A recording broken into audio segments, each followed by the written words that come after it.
wabarakatuh. Saya Dina Dwi Lestari dari Universitas Islam 45 Bekasi.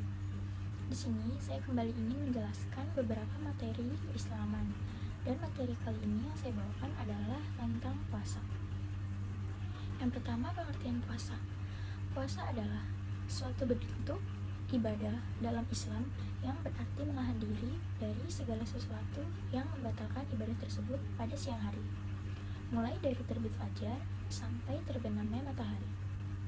Kemudian, puasa dalam bahasa Arab disebut dengan istilah syam atau syaum yang secara etimologis berarti menahan diri dari sesuatu.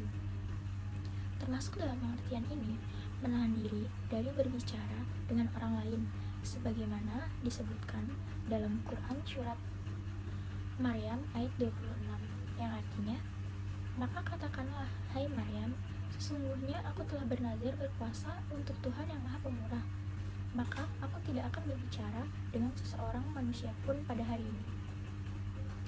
Kemudian, puasa dalam pengertian terminologis ialah suatu ibadah yang diperintahkan Allah dilaksanakan dengan cara menahan makan, minum, dan hubungan seksual, seperti menahan diri dari segala apa yang membatalkan puasa. Waktu berpuasa ini dimulai dari terbit fajar sampai terbenamnya matahari dengan disertai niat. Kemudian, mengambil makna puasa dalam arti menahan diri dari segala yang membatalkan dan merusak niat puasa. Al-Ghazali dalam Ihya Ulumuddin membaginya kepada 3 tingkat puasa, yaitu yang pertama puasa umum, yang kedua puasa khusus, dan yang ketiga puasa khusus al-khawas. Yang pertama di sini saya akan menjelaskan pengertian pada tingkat puasa yang pertama, yaitu puasa umum. Puasa umum yang dimaksud di sini adalah puasa hanya dengan menahan diri dari makan, minum, serta hubungan seksual. Yang artinya, mereka melaksanakan puasa sementara perbuatan yang lain sepanjang tidak membatalkan puasa sebagaimana ditetapkan oleh syara tetap dilakukan olehnya, seperti mencuri, berjudi, dan lain perbuatan yang bersifat menjurus kepada maksiat dan dosa. Kemudian, tingkat puasa yang kedua yaitu adalah puasa khusus. Puasa khusus ini ialah selain ia menahan diri dalam pengertian puasa umum di atas, ditambah dengan menahan diri dari perkataan, pandangan, penglihatan, dan perbuatan yang cenderung mengarah ke hal-hal yang tidak baik atau negatif dan tidak pantas. Kemudian, tingkat puasa yang ketiga yaitu puasa khusus al-khawas. Puasa khusus al-khawas yaitu puasa yang di samping menahan diri dari pengertian kedua tingkatan puasa di atas, juga tambah dengan puasa hati. Artinya, menahan hati dari segala kecenderungan yang mengarah kepada hal-hal yang bersifat keduniaan. Kemudian di sini saya akan menjabarkan macam dan dasar hukum puasa. Yang pertama itu macam-macam puasa. Puasa dibagi atas beberapa macam, yaitu puasa Ramadan, puasa qada, puasa nazar, puasa kafarat atau bisa disebut dengan tebusan atau denda. Kemudian puasa tatawu, ada puasa ini hukumnya sunnah. Kemudian bila dilihat dari segi hukumnya, puasa dibagi 4, yaitu yang pertama adalah puasa wajib, yang kedua puasa sunnah, yang ketiga puasa makruh, dan yang terakhir itu ada puasa haram. Nah, di sini saya akan menjelaskan tentang dasar hukum puasa, yaitu puasa wajib atau yang meliputi puasa bulan Ramadan, puasa qada, puasa nazar, dan puasa kafarat. Pada pembahasan kali ini, saya akan menjelaskan satu persatu tentang puasa-puasa tersebut. Yang pertama itu adalah puasa Ramadan. Puasa Ramadan ialah puasa yang diwajibkan atas setiap muslim selama sebulan penuh pada bulan Ramadan. Puasa Ramadan merupakan salah satu dari 5 rukun Islam. Dalil yang menyatakan kewajiban berpuasa disebut dalam Quran surat Al-Baqarah ayat 183 yang artinya, kamu berpuasa sebagaimana hai orang-orang yang beriman, diwajibkan atas kamu berpuasa sebagaimana diwajibkan atas orang-orang sebelum kamu agar kamu bertakwa. Kemudian yang kedua yaitu adalah puasa qada. Adalah puasa yang wajib dikerjakan karena meninggalkan puasa di bulan Ramadan, baik secara uzur, sakit, atau musafir, atau bepergian. Kemudian sebanyak hari yang ditinggalkannya pada bulan Ramadan tersebut. Firman Allah Quran surat Al-Baqarah ayat 185 yang artinya, maka jika di antara kamu yang sakit atau dalam perjalanan lalu berbuka, maka wajiblah baginya berpuasa sebanyak hari yang ditinggalkan itu pada hari-hari lain, yaitu di luar bulan Ramadan seperti bulan Syawal dan lain sebagainya. Kemudian yang ketiga itu ada puasa nazar. Puasa nazar ialah puasa yang diwajibkan dilaksanakan oleh orang yang bernazar sebanyak hari yang dinazarkan.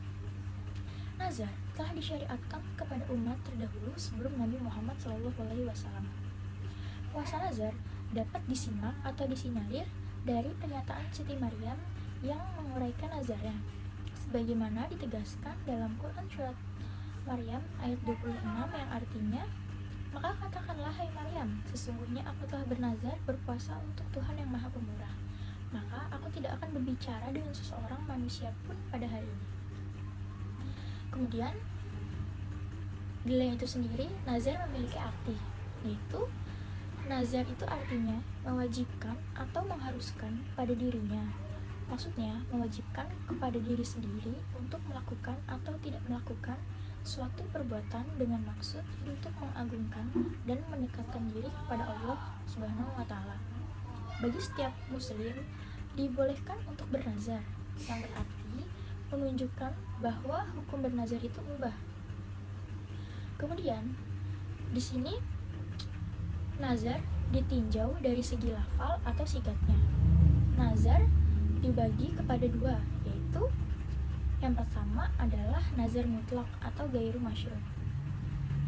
Nazar mutlak yaitu nazar yang dilakukan semata-mata untuk mendekatkan diri kepada Allah tanpa ada sebab atau syarat tertentu, misalnya bernazar untuk bersujud syukur, nazar untuk puasa pada hari tertentu, dan lain sebagainya. Kemudian nazar yang kedua yaitu adalah nazar muqayyad atau masyru'. Nazar muqayyad yaitu nazar yang dilakukan karena memperoleh suatu nikmat atau meraih kesuksesan tertentu, misalnya bernazar ketika lulus dalam ujian, memperoleh suatu keuntungan karena terhindar dari bahaya yang mengancam keselamatan jiwa dan keluarga. Kemudian dari segi isi, nazar terbagi menjadi dua, yaitu yang pertama nazar untuk mengerjakan suatu perbuatan seperti mengerjakan perbuatan ibadah yang disyariatkan atau perbuatan mubah. Kemudian yang kedua yaitu nazar untuk meninggalkan perbuatan yang dilarang atau yang makruh hukumnya, seperti bernazar untuk meninggalkan kebiasaan merokok dan lain sebagainya. Kemudian di sini ada penjelasan tentang puasa kafarat. Pengertian dari puasa kafarat sendiri itu ialah puasa yang dilakukan seseorang karena melanggar suatu aturan yang telah ditentukan. Kemudian puasa tatawu adalah puasa yang tidak diperdukan atau tidak diwajibkan, yang seringkali disebut dengan puasa sunnah, sehingga tidak dihukum durhaka dan tidak berdosa atau tidak celaka bagi seseorang yang sengaja meninggalkannya. Kemudian ada puasa makruh. Sebelumnya puasa makruh ini terbagi menjadi 3 macam. Yang pertama itu puasa yang dilakukan pada hari Jumat, kecuali beberapa hari sebelumnya telah melaksanakan berpuasa. Hal ini didasarkan pada hadis yang diriwayatkan oleh Bukhari dan Muslim dan Abu Hurairah, yang isinya melarang orang berpuasa pada hari Jumat kecuali telah berpuasa di hari sebelumnya atau sesudahnya. Seperti contohnya, kalian berpuasa pada hari Jumat, tidak boleh hanya pada hari Jumat saja, harus berpuasa dari hari Kamis kemudian berpuasa di hari Jumat, atau hari Jumat kemudian berpuasa lagi pada hari Sabtu. Kemudian yang kedua yaitu puasa wisal, yaitu puasa yang dilakukan secara bersambung tanpa makan dan minum pada malam harinya. Kemudian yang ketiga puasa dahri. Puasa dahri merupakan puasa yang dilakukan terus-menerus. Kemudian ada puasa haram.